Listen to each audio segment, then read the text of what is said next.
Ladies and gentlemen, thank you for tuning in to another episode of the 757 Renaissance Man podcast. Today, we're gonna have a great conversation with my brother here.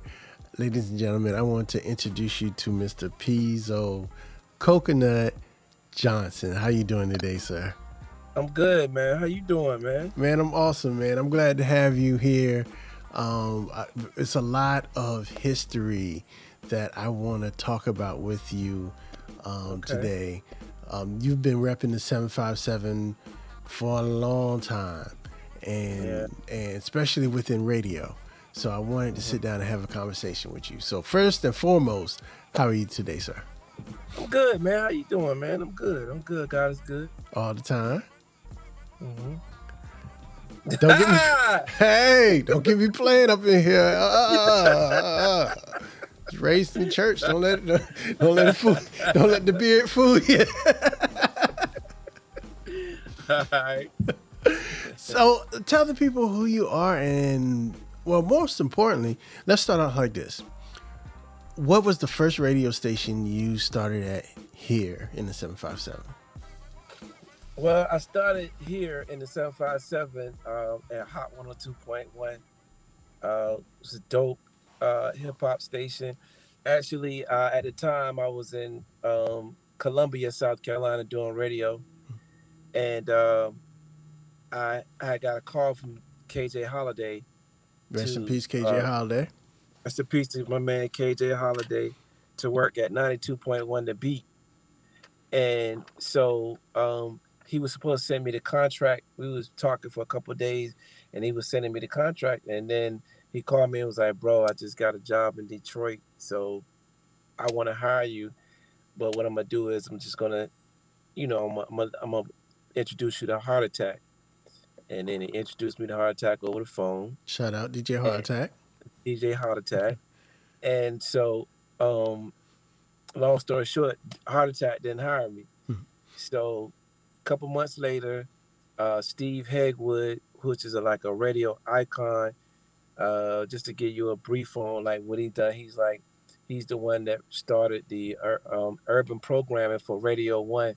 So they was just doing like R&B stations, and he the one came up with the Hot moniker. Like you hear they say Hot this, Hot that. He was one of the ones that kind of started that Hot moniker, and he was the head programmer for Radio 1. But anyway, he broke out on his own, and he opened up a station in quite a few markets, and Virginia Beach was one of them. So I was the first person he hired, and I came down here, I think it was maybe 2003, and doing 6 to 10 at night, and I stayed here for probably about 3.5 years, 4 years maybe. That's how I started in Virginia Beach and in VA. Nice. So currently, what are you doing in radio? Well, currently, actually, I left here and then I went to Atlanta, and I was on Hot 107.9 full time. Then left Hot 107.9, and then Steve Hegwood, same guy, opened up Streets 94.5 in Atlanta. And so I went over there, and then, I also created a youth program that was doing really good in Atlanta, called POP, Pain on Paper, Poems Over Pistols. Nice. And my mom called. She told me that I was a match. I came home to visit one day, and I got checked, and I was a match for her. It was a kidney transplant. So okay. And that's how I ended up back in Virginia. I came home to give her a kidney. So this has been almost like 3 years since we had the surgery. Well, so okay, And let's talk about that because one thing you may not know is I have a heart condition, and I am waiting for a heart transplant. oh wow, So okay, we're gonna take a little side romp right here. okay, I I I find that with people of color, mm-hmm. we're a little hesitant to donate our organs. I, Mm-hmm. I know it was your mom, and I know that's probably was the main motivating factor. We'll do anything for Mom Dukes, right? Right, right, right. But before that, was it on your radar? I mean, how did you? What was your thoughts on organ transplant? I ain't think about it. That never was a thought, Mhm. in my mind. I just came home for a weekend and she was like, yo, everybody getting checked. Why don't you just go get checked? You see, ain't nobody's a match. So and I just went. I didn't think about it. I didn't know what to expect. I didn't know anything, to be honest with you. And I think maybe this is the lack of information in our community about Exactly. Yes. Yes. Because we have a donating. lot of misinformation in our community, Yeah. and just like with that, for a person to get a transplant, they don't like to say it, but black people should donate for black people. White people do better to donate for white people. Genetically, our bodies Mm-hmm. are a certain way, and Mm-hmm. I would do better if I had a black person's heart. People don't want to say that, but that's what it is. Right. Right. Yeah. Yeah. I can agree. So, what was your decision process? Was it immediate, like, sure, I'll do it, or did you have to think about it? No, no, shit, no. It Right. was just like she told me. I was driving. And matter of fact, I got there's a video on YouTube where I just was driving and just happened to be the, one of my camera guys was actually in the car at the time. And when she made the call, Mm-hmm. and so no, I just was like, yo, okay. So when she said you was a match, I said, so what that mean? Mm-hmm. She was like, you can have the surgery. I'm like, I still didn't really know. And then she was like, you can give me your kidney. Would you do that? I was like, yeah. Wow. I didn't even think about it. It was just impulsively yes. I was out of Atlanta in 2 weeks. I I let my radio job go. I had 11 contracts with my pop program. I canceled 10 of them, and I just moved back. I was sold a lot of my stuff like in my house, Mm-hmm. and what I mean. And I just kind of I came back home, not knowing what to expect, Mm-hmm. starting over again, because it was so ironic and crazy about it. I had a job offer to come to a station here, and the guy was gonna pay me whatever, and I was like, no, I don't want to go back to Virginia. Mm-hmm. And then 2 years later, that's happened. So I was here and I was teaching school. Um, so shout out to New Horizon and Newport News Behavior Health. The Horizons, And yeah, their favorite. yeah, yeah. So I was over there, and I wasn't thinking about radio. And the station was up, but he asked me to do it. And I was like, nah, I'm good. So then he was like, man, I just need some help. What about you just do a live broadcast? So I was like, okay, I do that. I got DJ Hip, Mm-hmm. and we did Ultra Lounge for a year live on the radio. But at that time, the radio wasn't, the station wasn't really picking up. So he came back to me. He's like, man, I just need, you know what I mean? And I really, really got a gist of teaching. And I'm like, oh, hell no, this, this ain't where it's at, Jack. You know what I mean? So I kind of, first, I want to give props to all the teachers, all personnel that deals in school. Yeah, y'all some special people. And I Well, think a lot of people got a taste of it when COVID happened and they had to stay home with their own badass kids. facts, It was like, well, big man, facts, might be something to what this teacher was talking about. big facts. So yeah. So after that, I just say, yo, man. He was like, all right, I'll need afternoon, and from there I jumped back in and kind of just. It took me a minute to get my flow back, but now I think I'm kind of back, and everything has been going good. Yeah, bro. Yeah, bro. So yeah, shout out to your mom, and I'm glad Thank you, that man. that went Appreciate through it. and successful. Appreciate And you know, sometimes the Lord has a way of ordering your steps that you can't. You just got to be willing to accept the plan. I'm a prime example, man. I had no idea. And it's that crazy part about it is that when I decided to say, okay, I got to do this, oh man, so many opportunities start coming my way. Mm-hmm. Like it was just like I was like, dang, to kind of and I know it was to just trying to deter me. Mm-hmm. So, but yeah, things start really opening up, but I couldn't even really focus on that. I had to look at it for what it was, but I knew that I was on a mission to get back here because it took us a year to get prepared for the surgery. Mm-hmm. So, we had to keep going back to the doctor. She had to have a certain heart rate and her blood count, all that stuff, and so we was denied like twice because she wasn't really ready, uh, health wise. Mm-hmm. And then when she got ready, it was just time to go. Yo, that is awesome, bro. I appreciate you telling that story. Yeah, it's true, man. You know what I'm saying? It's a part of my life that I'm super proud of. It is one of my biggest accomplishments, man. Hands down. So, what is life like after? You know, And what it's was your recovery like? well, it's a lot different, man. My body is different. I'm a former athlete. Shout out to North Carolina Central University. I played football for that university, and so I kind of been always in shape. You know what I mean? Like, and since the surgery, my body is like different. I'm Mm-hmm. not able to kick weight off like I was before, and just a lot of things that I didn't even know was going to affect me. Mm-hmm. It has, but it's not really bad. Man, it was cool. The process was a different. It was it hurts more for the donor Mm-hmm.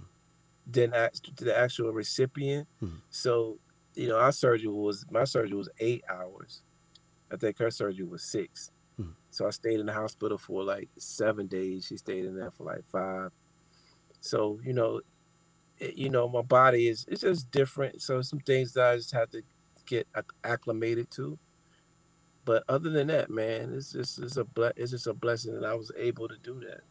She's So, not on dialysis anymore, so that's right. a So then blessing. now I wanted to ask you this: how does it affect you seeing that your mother's doing so well and knowing you had a hand in that? Man, God, man. It's no other words than amazing, man. He's the reason. I'm just thankful that he chose me. Mm-hmm.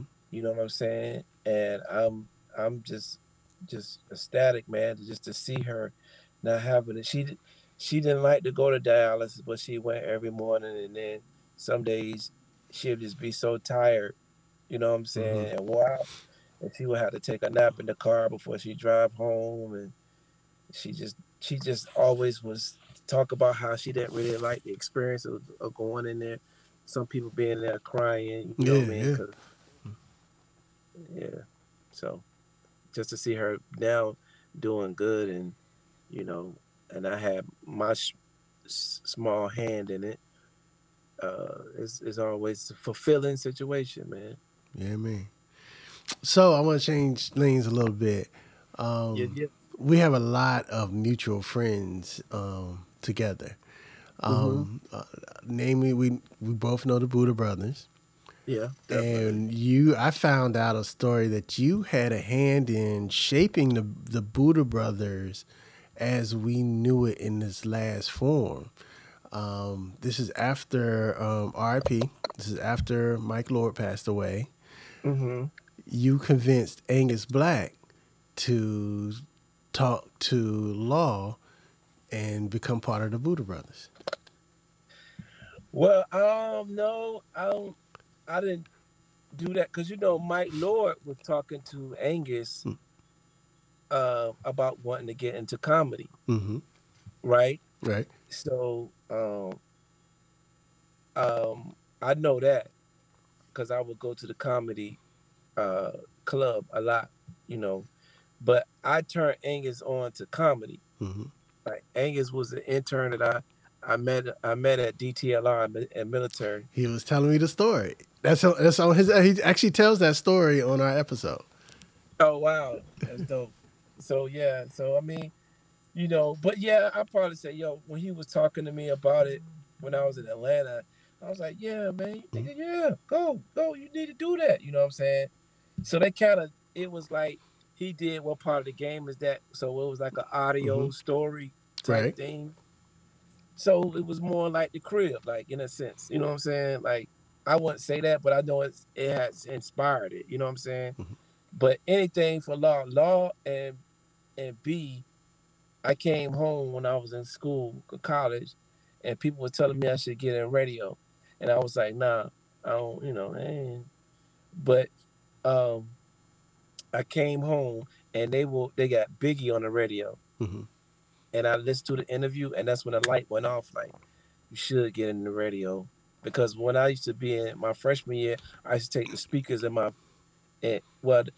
homeboy, he had a stereo in his room, so I used to take the speakers and we put them in the window, and I would commentate and joke people on the court because we had a basketball court in Okay. the middle of our dorm. So I would joke on people, and people would be like, "Yo, you know what I'm saying?" And come back the next day, be like, "Yo, do what you were doing yesterday." And I go to my man room and we'll do it, and so 2 3 years after that, we got a radio station, and then people were saying from that experience, a lot of my guys kept coming to me saying I should get in the radio. But I was like, nah. But then when I came home to hear the Buddha Brothers, they made the light go out. And I told Law and them that the rest in peace of Law. I told Rest in Big peace, P, Law. yeah, they know that they were huge influence on me, getting involved in this game. Yeah, man. Yeah, yeah. All right, so let me ask you this now. Now that we established who you are and your career in radio, how do you feel about the radio versus the internet right now? Well, the radio, I mean, let's keep it fun. Radio is on its downside. Mm-hmm. But at the same time, it still has it's not as strong as it used to be. Mm-hmm. In certain areas, you know what I'm saying? Like in Atlanta, the radio is still prevalent, it's still strong. And a lot of people grew up on the radio, but they just always kept that medium like up. Mm-hmm. You know what I'm saying? Like radio personalities in Atlanta that's really doing it, they making 4.1 million a Mm-hmm. year, you know what I'm saying, or 2.3, whatever. So they hold radio in a high regard. It has made us some dips, but um overall, man, terrestrial radio is not as strong as it used to be. Mm-hmm. So podcasting and what you're doing and internet is is definitely something that you want to get your hands into and try. And yeah, that's it, bro. Because it's not the same. It don't have the same impact, and it does have impact, but it's not clearly not the same.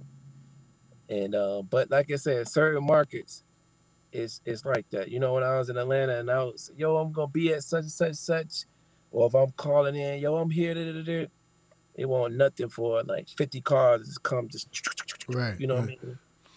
But it's with social media and all that, it just don't have that same impact. All right, so I'm gonna ask you one last radio question. How do you feel about syndication in the markets nowadays? Because it seems like coming up with you guys and with the Buddha Brothers and KJ Holiday, HJ Ellison, the Soul Ranger. They were personalities that you could reach out and touch in your neighborhoods. And now with syndication, it seems like we're losing that connection with the radio and the neighborhoods. Well, syndication was something that the conglomerates really wanted to push. I ain't gonna say no come here, iHeart, Clear Channel. I'm on them too, so it's okay. They've been wanting to push that, you know what I mean? Because they wanted to, from an economic standpoint, cut down the health insurance, you know what I'm saying, for all the personalities, salaries, and all that. If you get syndication, you ain't got to worry about it. That's a lot of money that you don't have to spend. So, syndication it has its bad points and good points, but when you look at it from a corporate standpoint, I can understand where they're coming from. But when you're looking at it from a community standpoint, it's not good because they're not, and it slows down the information that's within the community. You know what I'm saying? You know what I mean? So if you slow down the information, people ain't getting the things that they really need in the community, or the perspectives, because you got multiple perspectives.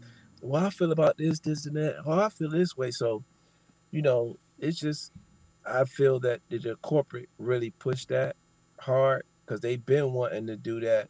They was trying to do that when I was here the first time. That was the word that was going on in the industry, that they were really pushing for syndication, and they couldn't find the person. Then they tripped over and found the Breakfast Club, and that led to more, of them taking the stations and putting them on there and removing the local personalities from. Yeah, and I think especially within our market, that was a real big hurt piece. Not because I grew up with a lot of the guys, but it just felt like it was a disconnect from the radio wasn't what it used to be. Yeah, definitely. Radio is definitely not what it used to be, and from a local standpoint, they are really trying to slow down the information, and also it's two ways about it. They because they looking at numbers, they just looking at money, so they cut down the money, but at the same time, they're losing they're starting to sell these stations off because they're not making the money that they once was in radio. I think a lot of the void too is like with the local businesses, your mom and pop business, not your big conglomerates, but you don't have anywhere for your mom and pop business to go get a commercial run, And that's where we come into play. I think our station is a black-owned station. We have station here, Chicago, Charlotte, Atlanta, a couple other places, but we focus on the small businesses. So if you listen to all our stop sets and commercials, you'll hear like the different jingles and stuff with the what's the furniture joint with Big Steve and them. I can't remember the jingle, but anyway, different jingle because it's small businesses. So we focus more on the small businesses, so that helps. But the big stations and the big conglomerates, they're not. They focuses on the agencies, which is the big companies like the Tide and the Burger King. Yeah. Like that. Yeah. Do you remember the rim guy that used to be on Virginia Beach Boulevard? Yeah, Crazy John. Yeah, I saw Hot Right Now. Like you don't have that anymore. You can't get it. Do you know how Crazy John came up with that So Hot Right Now? How? Okay, so I had to do a remote out there, right? It was hot as hell that day. And so he was I was doing a remote, and then I put him on the air and just talking to him, and he was talking about how it was hot outside. So baby Drew was working the board at the time. Shout out to baby Drew. So Drew, I told Drew, say, yo, record every time I do a break, just record it. So he did that hot right now, so hot.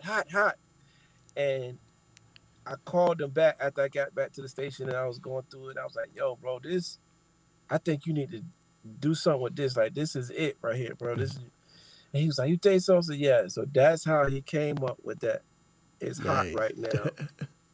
Okay, Situation. and we ain't gonna glance. We're not gonna glance over. You just shouted out Baby Drew.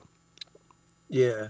So, how was it? Like, did you have the same reaction I did when you saw him on Love and Hip Hop? Well, Tracy Steele was on my show too doing Doing industry news. Yeah, the news, right? Yeah, right. Yeah. And so they kind of like, I won't say they knew each other, but they kind of like really start dealing with each other on my show. So I was surprised because Drew, but see, Drew got the job with Chris Brown first. Mm-hmm. So one day, so Chris wasn't getting played in Richmond, and he was in New York, and at the time, and so they called me and it was like, "Yo, we got a record," and it was running before they put Joel Santana on it. Okay. So we started playing the record, and for us to start playing the record, they came down and did a concert at the Military Circle Mall for us. Mm-hmm. Look, so, R.I.P. Military Circle. Why you say that? It's not what it used to be. Yeah, no. But so and so Chris was like, "Yo, man, what you think if I should ask?" And I think Tracy, I can't remember her name, but his manager at the time. So I was like, "Yeah, ask." I said, "Yeah, I'm gonna tell you who you go to. Ask Tracy." Da da da. So he did, and they called him, and just like that, and he was. But make a long story short, I didn't really. It was surprising when I found out he was on Love and Hip Hop. But when I was in Atlanta, and when he would come out to my pop program, he said he don't know if he could do it all over again. He probably wouldn't do it. Well, shout out to Drew. See, that's all. That's remember I was telling you when we first started talking, those connections and that history that uniquely you have for the 757. Yeah. Got a little history, man. It's good that you kind of reflect. I don't really talk about it much, you know what I'm saying? And maybe I need to, well, I get DJ Hip get on me all the time about stuff, and I don't say this and I don't say that, but I don't know. And shout out to Hip, he's been in the game for a minute too. Yeah. All right, so I'm gonna let you go because I know your time is valuable. No, you good, bro. Go ahead. But I always ask this before I sign off to all of my guests. If a young Pezo came to you and asked you for life advice, what would you tell him? First, I would tell him, what I'm saying? I ask him what his dream, he or her, what is your dream? What you ultimately want to do? And then once they tell me that, I said, okay, so my advice to you is just put God before that. And then don't let nobody deter you from what you see yourself doing. Regardless, no one in my family even thought about radio like that. And, my grandmother, she was a band helper for Norcom and Craddock and P-Town and P-City. And she one of my first influences, but my dad used to play music a lot around the house. So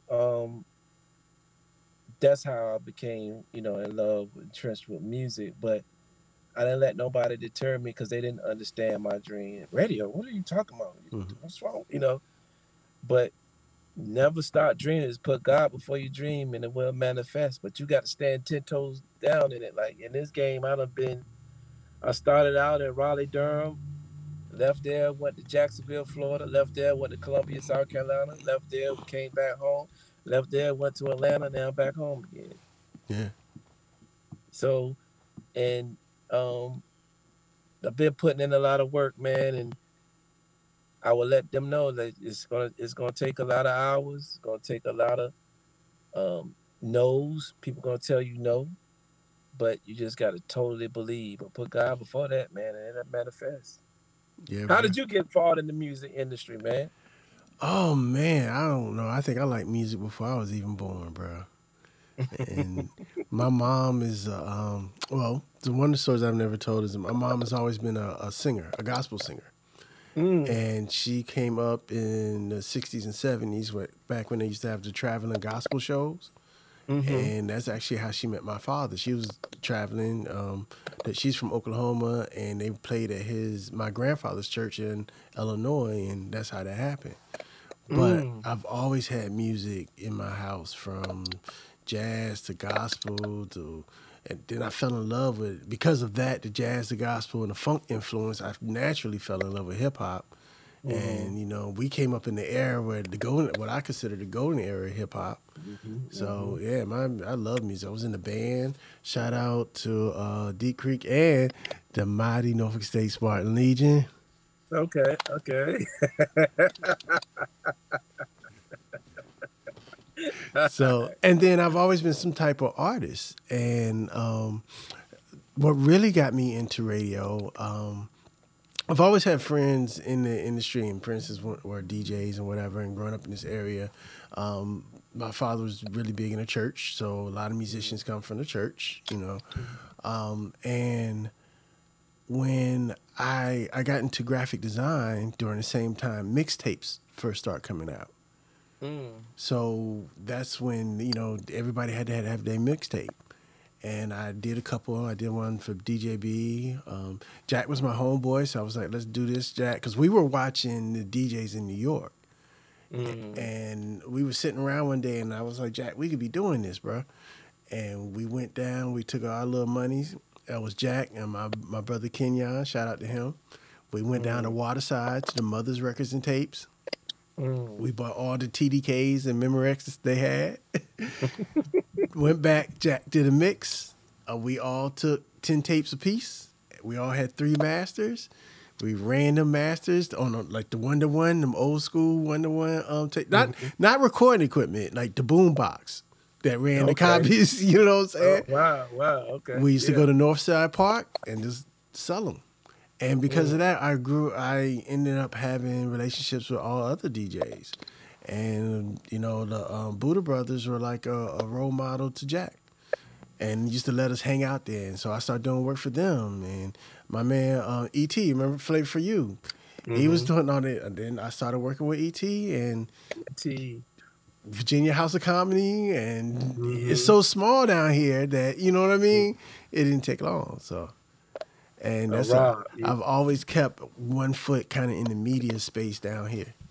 Mm. Mm. That's dope, man. That's really dope, man. I definitely appreciate you, man. I got 2 projects. I just released one project in December, and it's called the Megan B Story. Mm. So it's about a R&B artist, it was gospel R&B artist, but she's on the Voices of Fire. Okay. Okay. So it's telling a story about how she's been denied, she's been rejected, about her music career and her music, and she stayed down and went through the heartaches. Then she got the call from Pharrell team Mm. to be a part of that, and then it's got some of the records in it, but it's about 7 minutes long, and a lot of people is giving it a lot of love. It's really dope. It's a crib movie, so it's called the Megan B Story. But you definitely got to go to YouTube /crib. That's 2 B's, CRIBB movies. And so we released that, and we're about to release another one with Rick Ross and uh, Young Dro and YFN Lucci. Mm. So I got so many different people who done parts, from uh, uh, DMX to Kevin Hart to Ice Cube, um, Lil Duval. Man, at least got about 20 people acting in this joint. Mm. So we're gonna start releasing episodes. But the first one we're gonna release is called the Boss, and it's like animation and film and audio. So that's what the crib movies is, like an experience that you can watch and then listen to create your own, you know what I'm saying, imagination of what you're hearing. So that's dropping within about 2 or 3 weeks. We probably do it at the March the 5th. Okay. So be on the lookout for that, and go check out that Megan B story. I And send promise me you. the links because I definitely post them so everybody can have them. Okay, my man, Yeah, I man. appreciate that. All right, so you segue right into where I was going to go to. How can people find you? How can they get that work? Where can they listen to you at? How do they get Mr. Pezo Coconut? Okay, you can check me out on IG on Pezo Johnson. Check me out there. Check me out on Streets 87.7 102.1 alongside DJ Hip in the crib from 3 to 7. You can check me out there. You can check me out on the book face. I call it the book face. You can check me out on the book face at Pezo Johnson as well, or the Crib Show, or Pop Program. So all those social media outlets, Pop Program, the Crib Show, Crib Movies, Pezo Johnson. Please come check out the content. We got a real strong wave coming of dope stuff. Like, I got Ross acting for, like, I mean, he did a lot of acting parts for me, and so have Dro and Lucci and so many other rappers, man. I released a project here before I left to go to Atlanta, Mhm. and I had Jadakiss Styles, PC Luch, Miss Valletta Wallace, Biggie Mom, um, Elephant Man, Angus Black, DJ E from the Alley, Right, right. uh, DJ Boz, and it's called the Crib Mob Story. And I had some Man, the more serious. names you drop, I'm like, yo. So Boz was like my second mixtape I ever did. He did a No Limit Best Greatest Hits back in the day. Oh So wow, yeah, I've been knowing Boz for a minute too. yeah, yeah. So we put that out, man. That thing did really well. Wrote up, they got a write up in the source. Virginia Pilot did a big write up on it, but it was, the premise was just I was having a gambling party at the crib, and I had everybody over there, and some Italians down the street. Somebody parked in front of their house. They said they were gonna bust the windows and slash the tires. We had an argument at the front door. I slammed the door in the face, and the story starts from there. Nice. We're gonna have to link that too. We released it, but you know what? And years ago, but I need to re-release it. So everybody, Yeah. Put it on YouTube now. I'm about to, man. I'm about to, because I got like so many people. I got Suge Knight on there, BMF on there, uh, um, uh, Ghostface. Mhm. Man, there's so many people that's on the joint, man. That it's just a dope concept. And I wanted to get back into it with my demanding radio schedule in Atlanta. Mhm. Just kind of made me, like, I was doing other projects as well, and then I just kind of pushed it to the side. And then my intern, I let him borrow my computer, and he just called me like 3 in the morning and cursed me out, saying, "Man, how the hell you got all these people in your computer, and you directing them, and you ain't even tell me about this? What's like?" So that kind of inspired me to get back into gear. So, the Megan B story is something I wanted to do, something outside of what I'm accustomed to doing. Right. An R&B joint with dope music, dope concept. It's 7 minutes long. I promise you're going to enjoy it when you hear it, because there's nothing else like it. So make sure you go and tap into that. Yeah, man. Yeah, man. Man, I really appreciate this, man. This has been awesome. I created something called the Content Creators of Color. We have what's called a C4 challenge, and that is during the month of February, which happens to be Black History Month. It's a challenge to put an episode out every day. So we have 15 content creators, 15 podcasters that are putting out an episode every day for the month of February. And your episode is going to be one of my representations in that. So you're going to be a part of that. Man, I really appreciate it, man. I thank you. I'm going to definitely promote it on Streets 87.7. So make sure you send me, like a flyer or whatever, so I got you. I can post it and I can talk about it on the air. I just really appreciate you, man, for what you're doing and really repping the city, man. The cities. Yeah, 7 cities. Yeah, I grew up in all of them, so yeah, man. Right. Yeah. So, ladies and gentlemen, I want to thank you for taking your time out to listen to the 757 Renaissance Man or watching us. You can reach us at 757renaissanceman.com. Come through, watch the episode, listen to it, leave us a message, and click that Buy Me a Coffee link. Every little bit of support helps. It keeps us looking fresh and crispy around here. And don't forget, check out the C4 Challenge, c4challenge.com. Pezo, man, it's been awesome having you here. Thank you for your time, man. Man, I appreciate you, man, and thank you, and continue to keep doing what you're doing. Hold on, I'm gonna catch up with you once we done. Ladies and gentlemen, this is the 757 Renaissance Man. Peace. We out. Peace.